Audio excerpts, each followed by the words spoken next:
Hai semua, selamat datang di channel Baca Saham. Pada video ini, kita akan bahas satu topik dengan judul Saham blue chip ini bagus dan murah, kembali bersinar. Harga naik 50%, PRPBV rendah, dan rutin bagi dividen. Untuk itu, simak video ini sampai habis ya, agar mendapat pemahaman yang utuh. Ada satu saham raksasa blue chip yang menarik untuk kita bahas. 2 tahun lalu, saham ini menjadi salah satu blue chip dengan valuasi yang paling rendah. Setelah sabar menanti, di tahun 2022, akhirnya saham ini naik luar biasa, baik dari harga saham maupun kinerja keuangan.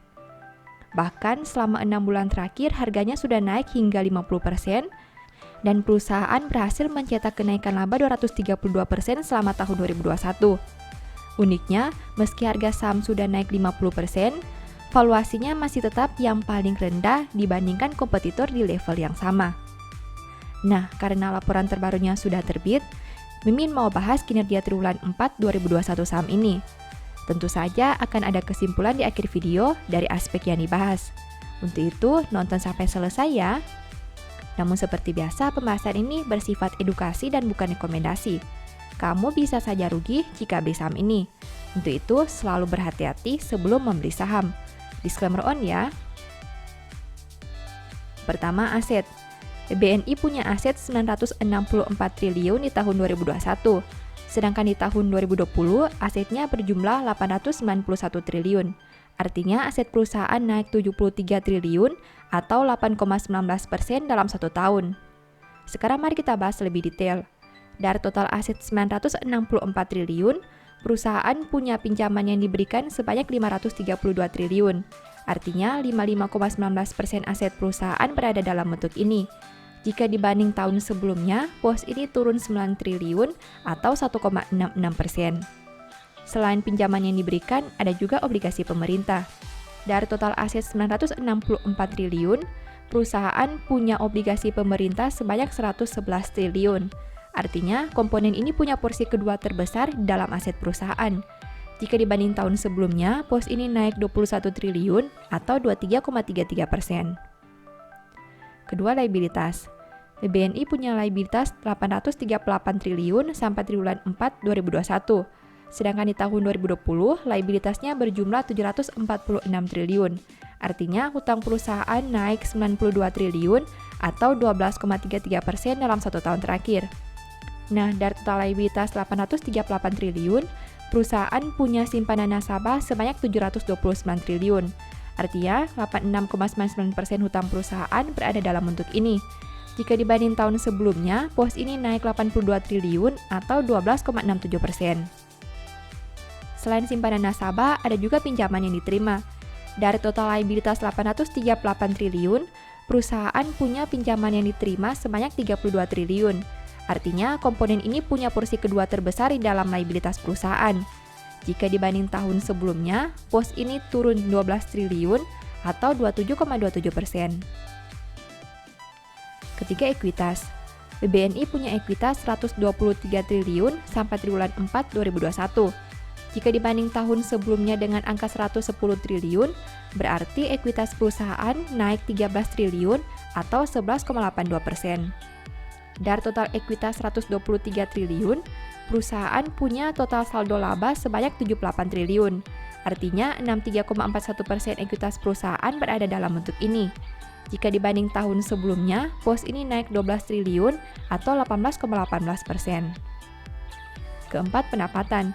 BNI punya pendapatan 50,02 triliun sampai triwulan 4 2021. Sedangkan di tahun 2020, pendapatannya berjumlah 56,17 triliun. Berarti pendapatan perusahaan turun 6,15 triliun atau 10,95% dalam 1 tahun terakhir. Kelima, biaya pokok. BNI punya biaya pokok penjualan sebanyak 11,77 triliun. Sedangkan di tahun 2020, biayanya berjumlah 19,02 triliun. Berarti biaya pokok turun 7,25 triliun atau 38,12% dalam 1 tahun terakhir. Keenam, laba.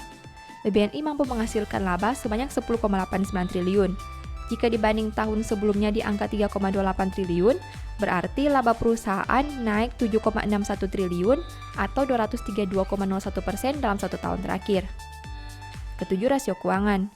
BBNI punya ROE 8,81% dengan NPM 17,44%.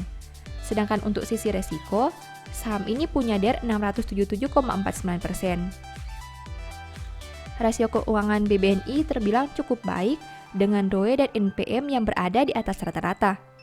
Hal ini karena laba perusahaan yang naik hingga 232% di tahun 2021. Kedelapan, valuasi. Saham ini punya PER 13,73 kali dan PBV 1,21 kali. BBNI masih menjadi saham Big Bank yang punya valuasi paling rendah, meski jika dibanding 2 tahun yang lalu, valuasi saat ini sudah naik cukup besar. Sebagai informasi, saham ini sudah naik 50% hanya dalam waktu 6 bulan saja. Setelah pembahasan tadi, ini kesimpulannya. 1. Total aset naik karena peningkatan obligasi pemerintah. Selain itu, disebabkan juga oleh peningkatan penempatan pada bank lain dan BI. 2. Kenaikan liabilitas berasal dari simpanan nasabah.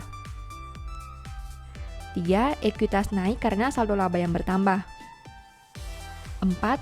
Pendapatan turun tapi kenapa laba BBNI bisa naik 200%? Ternyata hal ini karena adanya penurunan pada cadangan kerugian kredit bermasalahnya. 5. Rasio keuangan BBNI masih baik. 6. Valuasi saham BBNI sudah tidak serendah tahun 2020 sampai 2021, tapi masih bisa dipertimbangkan. Demikian analisa singkat saham BBNI berdasarkan laporan keuangan triwulan 4 2021. Selalu ingat bahwa pembahasan ini hanya dari sudut pandang pribadi. Tidak ada jaminan pasti profit dan mungkin saja kamu bisa rugi jika beli saham ini. Sebagai informasi, BBNI merupakan salah satu saham yang dibahas di Analyst Report triwulan 4 2021. Apabila kamu butuh informasi yang mendetail tentang saham ini, mungkin e-book ini bisa membantu. Di dalam e-book ini membahas berbagai aspek, mulai dari hal umum hingga beda laporan keuangan secara spesifik. Ada juga perkiraan harga beli dan jual yang bisa kamu jadikan pertimbangan. Untuk pembelian, silakan chat WA ke nomor yang tercantum ya. Demikian informasi pada video ini, semoga bisa memberi manfaat kepada kamu semua ya. Oh iya, saya mau menyampaikan bahwa sekarang Baca Saham punya 3 e-book tentang saham yang mungkin saja bisa berguna bagi kamu, yaitu Strategi Nabung Saham, Analyst Report, dan The Stock Market. Berikut perbedaan antara 3 e-book tersebut. E-book Strategi Nabung Saham berfokus pada pembahasan teknik, money management, dan semua hal yang berhubungan dengan nabung saham. Poin intinya bisa dilihat pada tampilan berikut ini. E-book Analyst Report berfokus pada hasil analisa fundamental 12 saham pilihan berdasarkan laporan keuangan terbaru. Poin intinya bisa dilihat pada tampilan berikut ini.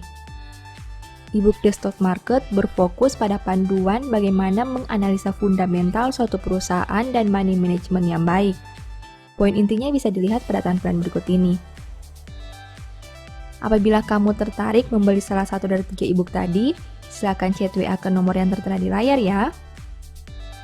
Ingat, hati-hati terhadap semua jenis penipuan yang mengatasnamakan baca saham. Baca Saham tidak pernah mengelola dana ataupun melakukan penjualan produk di luar Instagram, YouTube, dan Telegram resmi Baca Saham. Sebagai penutup, saya mau mengutip satu statement yang semoga bisa menjadi semangat bagi teman-teman. Bila engkau menyombongkan diri tanpa atau dengan berpikir, tekapkanlah tangan pada mulut. Thank you.